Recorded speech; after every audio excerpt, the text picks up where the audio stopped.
I guess it would be different if I was like, oh, I'm white, or if I was like, oh, I'm black. And like, you know, like I guess that would maybe like that would mean something different than if I was like, oh, I'm mixed. And it's just interesting because it's like I could say all three of those things and like they're not true. I am mixed and I'm white and I'm black. And all of those things are constantly true all the time. I think that growing up in a predominantly white town for like the first 10 or 11 years of my life, having predominantly white best friends, my family being predominantly white, like really like stunted the development of my blackness. Like it wasn't really a part of myself that like I ever like, it's like I didn't have the desire to explore it, but that's because I didn't really know that like there was anything to like really explore. My family wasn't exactly like excited that they were going to have half black people in their family either. So, I mean, I wasn't alive for that part of it because like they kind of got over that whenever when my mom was there, and then her brother, and so by the time I came around, it's like, you know, old news. Like it's not really as big of a deal anymore in my family.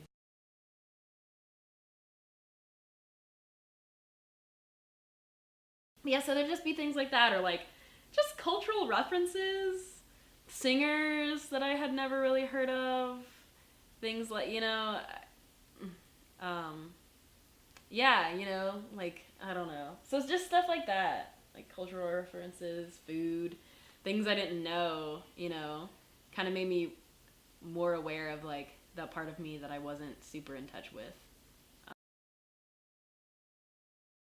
I more heavily identified just like as a mixed person, you know, as a mixed woman, as like a biracial woman.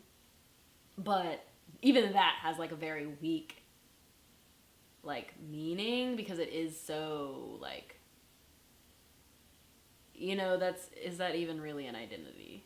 Which is another thing, is like, I mean it is, I think that it's more like, more so there's becoming like more and more a space to like identify as it, and like as I meet like more mixed friends, because that's the other thing, is like as I'm meeting more people of color, I'm meeting more people that are mixed, you know, of all kinds, mixed with all different things. And I mean, and that's just even something that me and my best friend from high school like bonded over. We're not even mixed with the same thing, but just the fact that we do come from biracial backgrounds, it just like, it is a defining part of you to come from two different backgrounds, especially backgrounds that clash.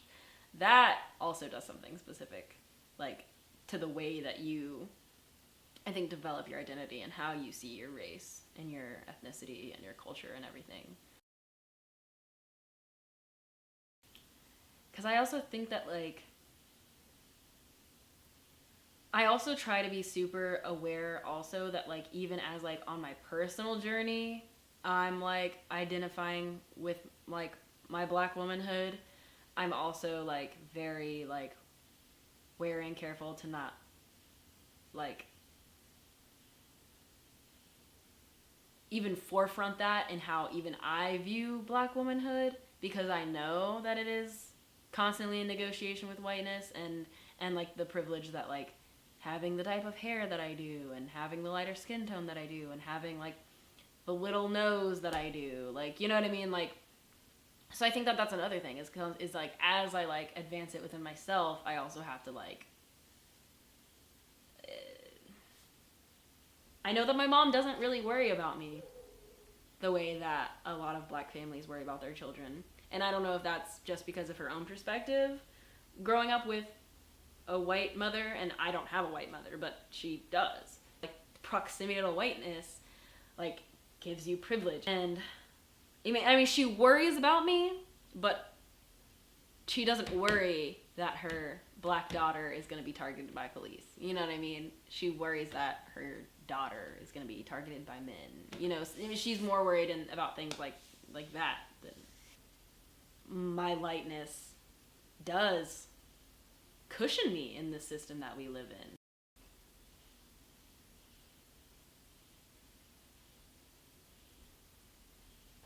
I don't think me and my mom see our biracialness the same either. I think that we have different ideas of what it means, but we grew up in different situations.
I picked up hip hop culture when my mama had me grow up. My stepfather, he did speakers, like he did like boxes and stuff like that for cars, like subwoofers. So I grew up on a lot of bass, like 3-6 Mafia and all that kind of things. A lot of West Coast kind of music, a lot of down south type of music. And so I always loved hip hop and I grew up on it, but I didn't actually fall in love with hip hop until I heard Ghetto Boys' Mom Playing Tricks on Me. They had it on the cable, on Time Warner Cable. It was this like radio station called The Boombox, or maybe it was The Classics. And it was like, I heard that on it when I was just at my grandma's house. I heard Ghetto Boys' Mom Playing Tricks on Me, and that was the day I fell in love with hip hop, because that do like that like blew my, like that was the greatest thing, and it's still the greatest thing to me. That is my favorite hip hop song, and that will always be my favorite hip hop song to the day that I die. I love that song and that group. And so as far as so once you started getting into hip hop, like did that change how like people started seeing you, or? I think it's like this. It's like I've always done things different. Like I've always done things different from what's normal. Like doing the mouthwash first and then brushing my teeth, or pouring the milk in before I pour cereal in. Like I've always done things weird or like different, because I try to distance myself, because when I was growing up I was distant from a lot of people around me. And I went to a majority black school for a while. So I was, at that time, I wasn't as down as I am now. Like I didn't have a lot of respect. So I did a lot of things to distance myself. And I think I was always kind of out, a little loony and stuff like that. Because I'm a man, I'm wearing Hello Kitty earrings. You know what I'm saying? I've always been just doing me. Like I've always just been about myself. not in a selfish way, but in a my way. Like I just do me. I don't let anybody tell me anything different, you know. So I've always kept myself distant from what people thought was normal.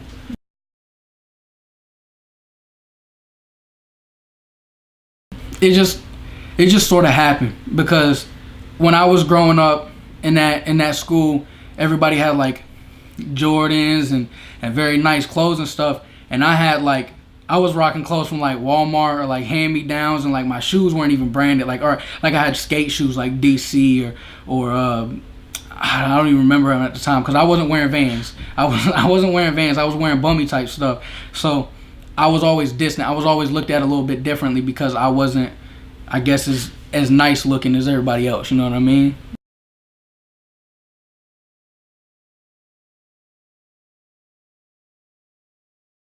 Yeah, when I was little, when I was younger, it hurt a little bit because it was like I'm always on the outside, you know what I mean? But as I got older and I started to wear brighter colors and I started to just do my thing, I just I just like what I was doing. Like I guess growing up, being bummy put me outside of everybody who looked nice. So when I started getting the means to actually look nice, I still wanted to be outside. I still wanted to do my own thing and look my own way. So that's what I did, and I continue to do.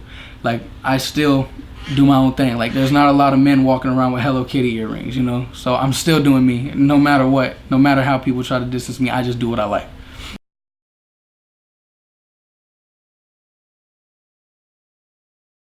Yeah, it was, I mean, I bounced schools over and over again, and I've been on both spectrums. I've been like in trailer parks with low class white people, and I've been in just bad areas with low class blacks, and it's like I felt outside of both realms. I just always felt outside because I don't know how to explain it. It's like everybody complained about the same thing, whether you were white or you were black. And I always just kind of looked at everything as positive. Like, I never wanted to look at things with a negative outlook because there was so much bad stuff going on around me. I couldn't do that. And it just feels like I was always outside of everybody's negative views, whether you were white or black. On both spectrums complained about the same things, but it seems like kind of blame each other for things because you don't want to take accountability for yourself. You know what I mean? And I grew up kind of voicing that to people, no matter what color they were, white, black, purple, yellow, no matter what color you are, I'm going to voice that I don't agree with you. And it seems like when you're in those low class areas, a lot of your families are doing stupid stuff. You're growing up seeing doing a lot of stupid stuff, and it's like, I don't. Just stop, you know, like, you don't have to, don't forget where you came from, but you don't have to be like everybody else who's toxic in your environment. You know what I mean? And I voiced that. I was like, I don't have to do what my family does. I don't have to do what you do. And that's why I was always kind of outside the box, because I like to be positive, not negative. No matter what you are, black or white, people complain about the same things and just for some reason blame each other. Was hip hop like a way into like voicing that, or? Yeah, definitely. When I first started writing, I didn't start out writing poetry because everybody told me I could never be a rapper. Everybody told me I could never be a hip hop artist. You know what I'm saying? I wasn't really looking. Did they tell you why? Yeah, just because it didn't really seem like it was about skin color. Just more of who I was, like how I just was. Like I was wearing hand-me-downs. My clothes were tighter. I just didn't have the charisma and the I guess swag, what you would say now. Like, I just didn't have it back then, so people kind of looked at me as like a bum, you know what I'm saying? So, you know, hip hop artists are flashy and all this and all that. So first thing, and I mean, that was back in the time when like you had like Lil Wayne was super big, and like even Soulja Boy and stuff, so all the chains and just looking good and stuff. I wasn't that. I was the complete opposite, you know what I mean? So when I first started writing, that's kind of what I wrote about. I was like, all I would write about is like speaking bad about myself. I'd be like, I'm a bum, I can't be a hip hop artist, but it was in a way that was positive. Like, I wasn't saying like I couldn't do it. I was making fun of the people making fun of me. You know what I mean? So a lot of my music when I first start, if you would listen to my very old music, would just be me talking about how like I'm a bum, I don't got this, I don't got that. That's how I started. I started just making fun of myself. That's really all it was. It wasn't even supposed to get to where it is now. It was just a joke. And I didn't feel like writing about all the negative stuff that was going on in my life at that time, because I felt like it would just hurt more. But as I got older, I realized that that was the way to get out of that hurt, and that I was like depressed and stuff like that. So that's how I kind of got out of that, was by writing. Finally, just sitting down and being like, let me just write about my life, like that. So how, as you progressed through hip hop and things like that, has other people's reaction to you changed any? Yeah, a lot of. When you say that, do you mean like just everybody, like in general? How have people changed? How do people look at me back then, and how do people look at me now? In general, and also like, because I know, and this is also coming from my experience. Like I know I've heard like a lot of people like hitting like Eminem jokes and things like that, and I was kind of wondering like, have you ever experienced the same pushback? No, because nobody ever really considered me. I'd never really been considered white. Like nobody really ever considered me white. I was kind of like, even when I did go to that black school, they did make fun of me for my clothes, but I was still considered in the same boat as everybody else, because I still went through the same struggle. It was like it's like they did distance me, but they still respected me as who I was, because they knew that we all had the same issues. It was just, I was a little bit more difficult to get along with, I guess. I don't know, because nobody's really, still to this day, people won't really call me white. They'll be like, like Mexican. Like, people ask me if I'm Mexican. Like, that's a big thing with me. Like, Mexican people are like my family. I have a lot of Mexican friends that are like my family members, you know what I mean, and treat me like family. And I've never really been inside the, like, you're white, you're Eminem. I've never really been inside that box. Nobody's ever put me in that box. I've always just kind of been with everybody else. Like, I'm just a human being. I've always just identified as a human being with everybody, you know what I mean? Whether you're white, black, Mexican, this, that, you know, any Hispanic race has usually got along with me. Everybody, I'm just a human. I've never really been a race to people. That's kind of how I feel, at least. Cool. And so, like, now, just in general, like, how have people, like, seen you differently in hip-hop now? Or in your music? Like, what do you mean by that question? Like, compare what you were saying before with the then and now. Then and now, but for, like, music? For like, music, for, like, just who I your am? image, yeah. I guess it went from being lame to like, nah, I'm cool. And it's weird, because it's like, I don't ever recall being any different than what I am now. It's just, I got myself a little bit more jewelry. I learned how to talk to people, and people just respect me now. Like, I back in it, I feel like I've always act like me. You know what I mean? I feel like I've always been Chase, but apparently not. Some people didn't think that I was the way I am now back then. It's weird. I don't know. I can't even really answer that question, because I've always felt like I just acted like who I am, but I guess people see me differently, or just didn't take the time to get to know me back when I wasn't so fresh, I guess. That's what you want to say. People didn't really take the time to get to know me. I'm just gonna check this really quickly. Yeah, still good.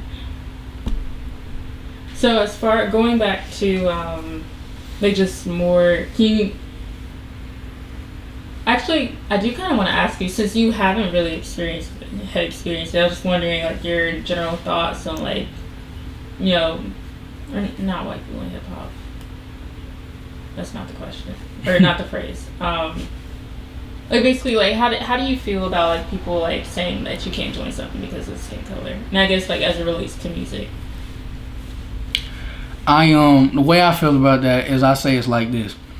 I feel like you should be able to do anything you want as long as you have a reason to do it, and as long as you're not posing as something that you're not. So when I say that, I mean, like, I look at someone like Vanilla Ice and then Paul Wall completely differently. Vanilla Ice wasn't real. He was just saying stuff like, what do you say, like, shots fell on the ground. Like, you never lived that life. Don't talk about that. You lived a regular life, and you have no reason to join something that is not you. And I mean, you can be a suburban rapper, but don't hop out the suburbs like Slim Jesus and try to rap to people who have really been about a life that you've never experienced. I think you should, like Paul Wall, for example, people like joke about him a lot, but at the end of the day, he is really who he says he is. And he is a big part of hip-hop culture with the grills and the diamonds and the Houston, Texas getting thrown and everything. Not saying he's the only one. Of course, that was screwed up Click and everybody else before him, but he had a big part in it.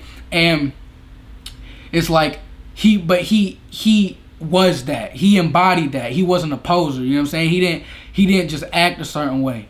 You have to actually have a reason and go through things to be able to join a certain clique, you know what I'm saying, or be in a certain group. I'm not saying you can't join things because of your skin color. I'm saying you can't join things if you haven't had the right experiences and you haven't gone through the right things. I feel like you'll just get kind of chewed up and spit out. If you join hip hop and you don't have a story, you get chewed up and you get spit out. That's just the way it is. And people can say what they want about new music now, but everybody has a story. Like everybody does. Cause I mean, look at XXXTentacion. He's a big rapper that a lot of people were talking a lot of trash about, but he had an amazing story. And then look at Slim Jesus. What happened to him? He got chewed up and he got spit out. You know what I'm saying? Because he was just a random white kid that stepped into hip hop and completely faked it. You know what I'm saying? Faked everything he was doing. Even used fake guns in his videos.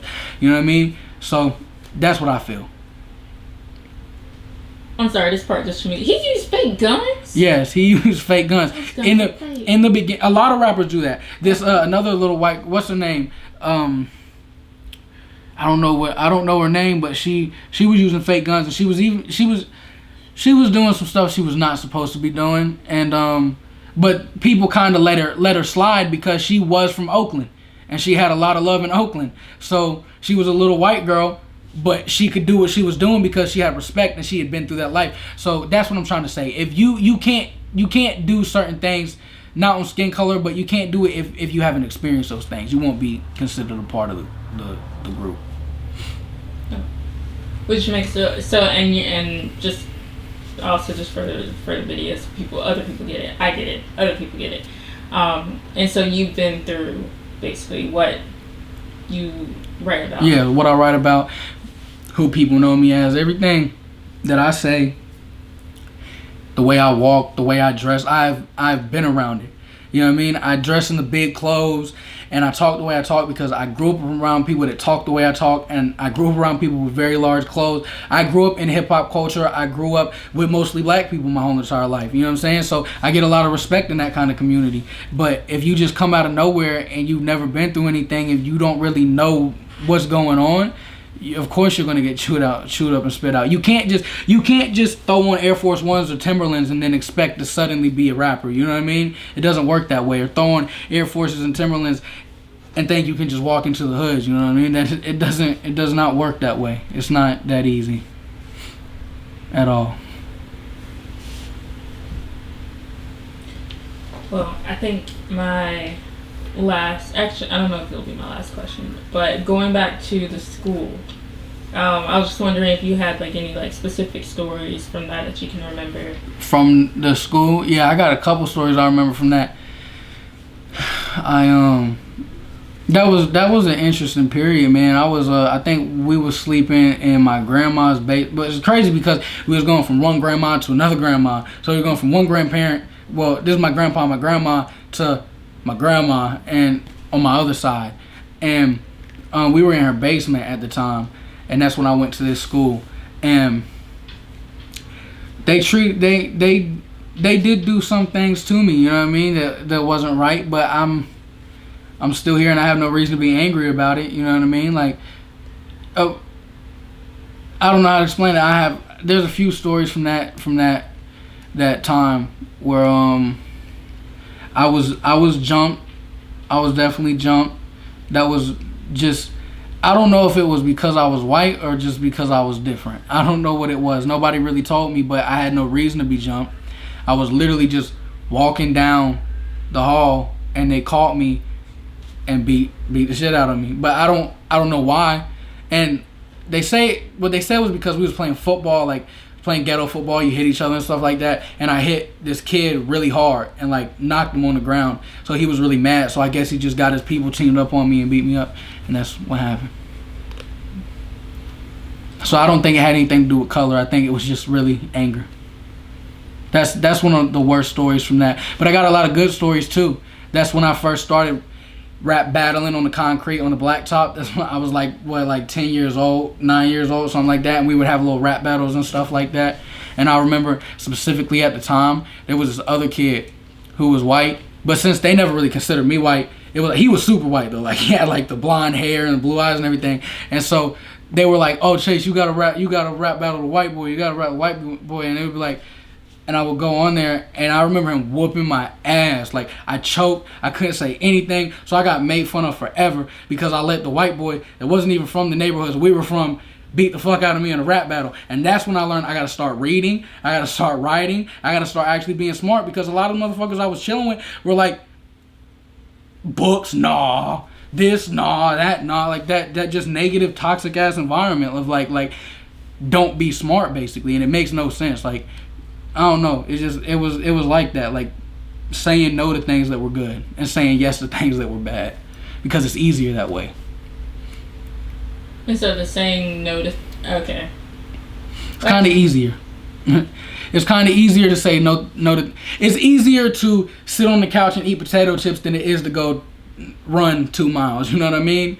It's easier to sell drugs than read books and go to college and get an education. It's a lot easier to do things like that. So if it seems like all the bad things are easier to say yes to than the good thing.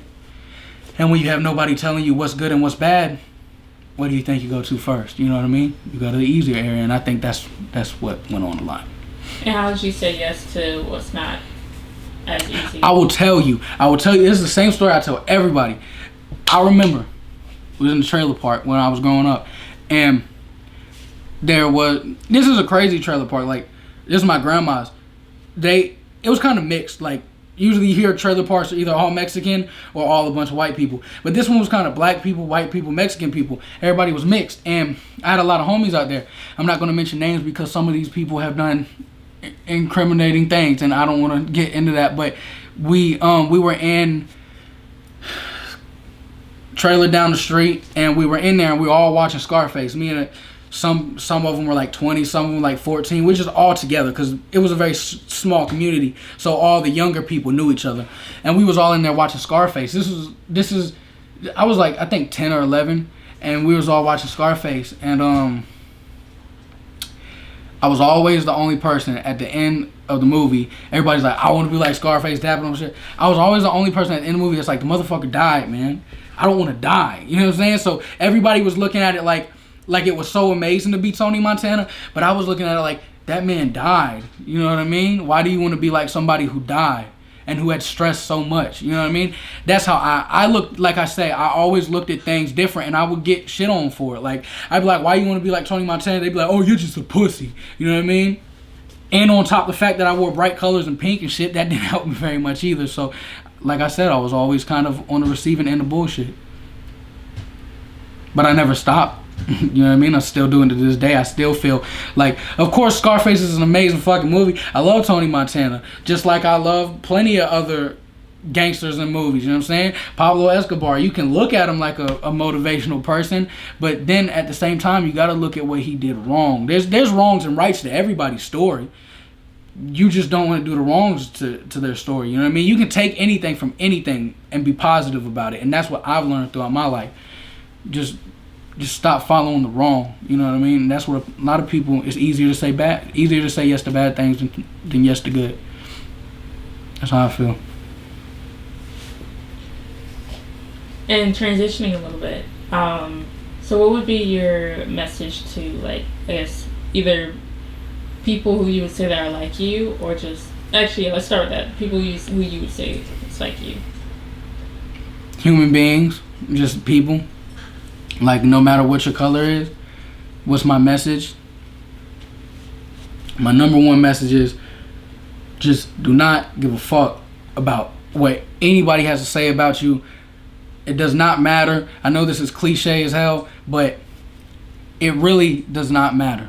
You know, because at the end of the day, leaders, free thinkers, leaders are usually thrown out of the bunch. Motivational people are usually thrown out of the bunch. You know what I mean? Cause you gotta go through shit. I like this a lot. I say this a lot. It goes like I'm trying to remember the quote off the top of my head. We might have to edit this out because I'm trying to figure out the quote off the top of my head because I don't want to let it go because this is a good message to people. It's okay. Adversity creates what is it? It's adversity creates I can't remember the thing off the top of my head. I just know it's like adversity creates some word for like greatness. Yeah, oh, that's the word. Adversity creates greatness. Normality creates blandness. That's the quote. I don't know if I came up with that or I heard that somewhere, but I know that that's a quote I've been saying for a very long time. It's adversity creates greatness. Normality creates blandness. If you can figure out who said it, I don't know, but I might have said it. Someone else might have said it. I don't know. But that is what I live by. Adversity creates greatness. Normality creates blandness. That's what I live by. You go through a lot, you become an interesting person. You go through nothing, you be like everybody else. That's how I feel.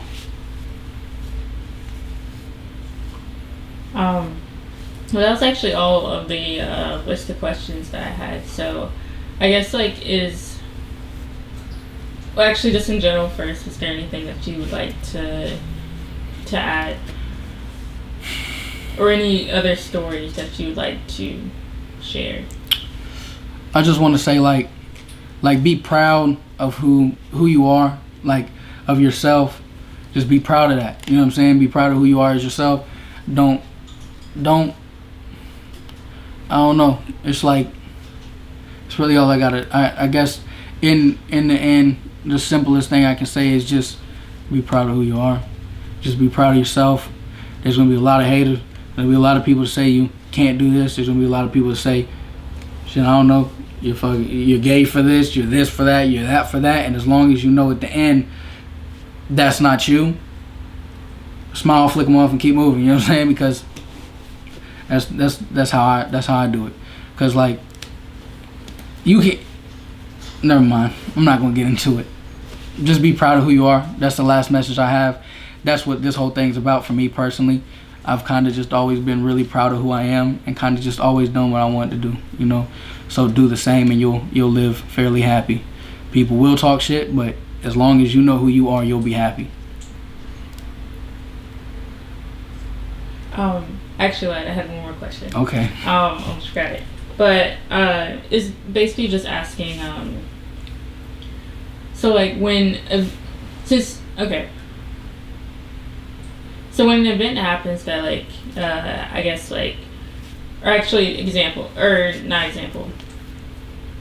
So like, let's say like a protest happens, you know, okay. Another Trayvon, I really don't hope they don't happen anymore, but another Trayvon Martin happens and there's a protest. Where do you see yourself in that protest? I'm gonna be honest, I don't see myself in that protest because at the end of the day, I'm not saying protesters aren't doing anything, but there's a lot of people in those protests that have never had to go through anything and don't really know what's going on. Not saying everybody in the protest, there's plenty of people that have, but a lot of people in protests like that are just people who want to hop on a wave and say that they're good people. And I mean, I'm playing devil's advocate right now by saying that because there's a lot of protesters that probably, you know, because college and stuff, there's probably going to be a lot of people that be like, no, I don't agree with that. But just look at it, man. Like, there's so many people that claim that they're good and they're doing great things for people, but they're just in it to look good. Like, every time there's a protest, I go on Instagram and I scroll down and there's people like smiling and stuff with signs. If you're really serious about something, you shouldn't be sitting there smiling about it and posting on social media, fucking bragging that you were there. You don't care about it. To me, you don't care about it. You know what I'm saying? Because you shouldn't be smiling and bragging about the fact that if you believe in something, you're not going to smile and take pictures. You're going to fucking speak. You know what I'm saying? You're going to do something about it. Just standing around isn't really doing anything about it. And I'm not saying that all protesters just stand around and don't do anything. There's plenty of those people that have foundations and are doing great things. But a lot of those people are just tag-alongs. And that's really how I feel. If you're really about something, you'll go out and you'll do something about it. And there's plenty of people that are doing things about it. And that are still doing things about it. But there's a lot of people that just follow those people because they want to be like them. You know what I mean?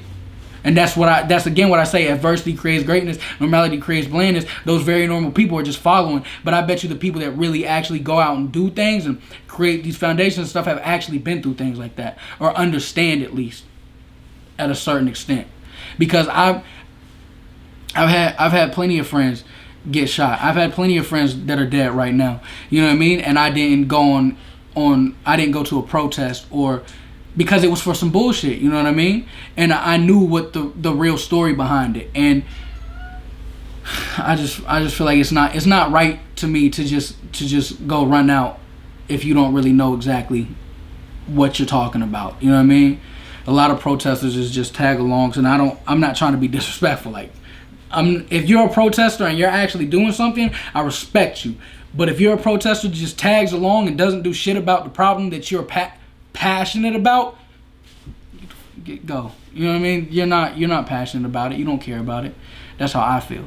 Because I've never been a protester, but I can say that I've never been a protester, but I've done a lot of shit for people that I care about. Or the people that have gone through a lot of shit. I've done a lot for, and I didn't have to go to protest for it. You know what I mean? That's how I feel. Not saying that I'm an amazing person at all, because I'm not. I've never really been a super.